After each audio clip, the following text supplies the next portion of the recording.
What is love?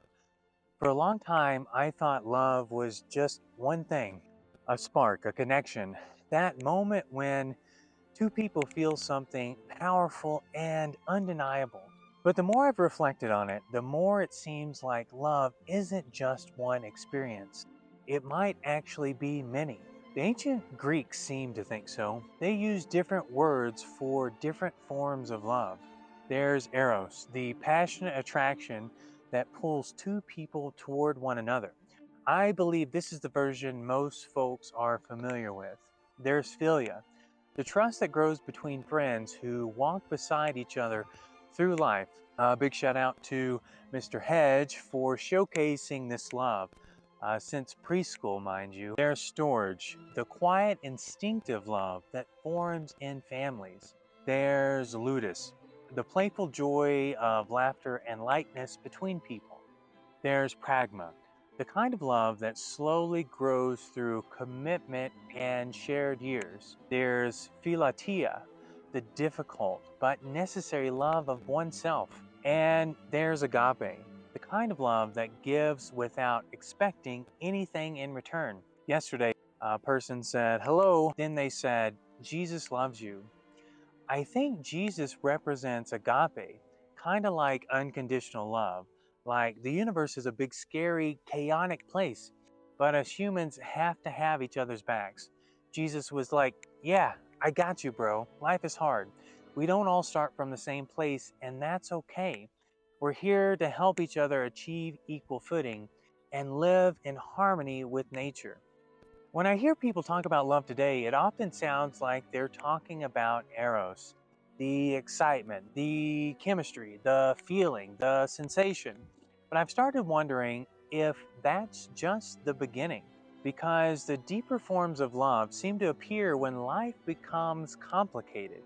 When poop hits the fan, friendship turns into philia when someone stays beside you through confusion and mistakes. Family becomes storge not because everyone agrees, but because something holds even when life gets messy. Commitment becomes pragma when people keep building something together through time, stress, and uncertainty. Even philautia, the love of oneself, sometimes only emerges after struggle forces a person to confront their own fears and limitations. Adversity seems to play a strange role here. It doesn't necessarily destroy love. Sometimes it reveals it. When everything is comfortable, love can remain an idea. However, when things get difficult, love starts showing up as actions. Patience instead of anger. Understanding instead of judgment. Presence when it might be easier to withdraw. But there's another insight I keep coming back to, one that appears in Buddhist philosophy. It suggests that love might not be about holding on. It might actually be about letting go. Buddhist teachings often speak about non-attachment, the idea that suffering arises when we cling too tightly to people, moments, or outcomes that are constantly changing.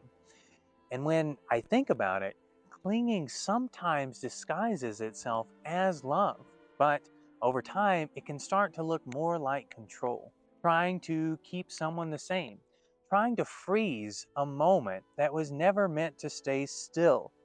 Reality doesn't seem to work that way. Everything flows, everything changes.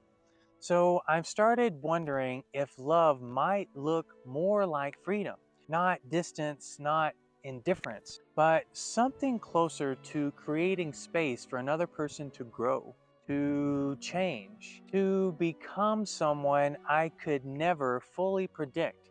Maybe love is less like holding someone tightly and more like creating a kind of container where growth can happen, a place where two or more lives can evolve without needing to imprison each other. The Greeks seem to believe love evolves from attraction to friendship, from playfulness to commitment, from self-discovery to compassion.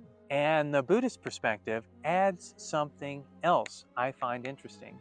Love may not be something we capture. It might be something we participate in, something that moves, just ask the wind, or something that flows, just ask the water. And maybe the deeper question isn't just who we love, maybe it's something like this: what kind of love are we becoming capable of? Thanks a bunch. Charlie, come here, come here. Boy. All right, taking the view for a minute, yeah?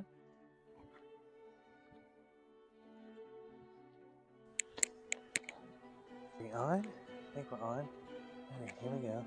Not quite.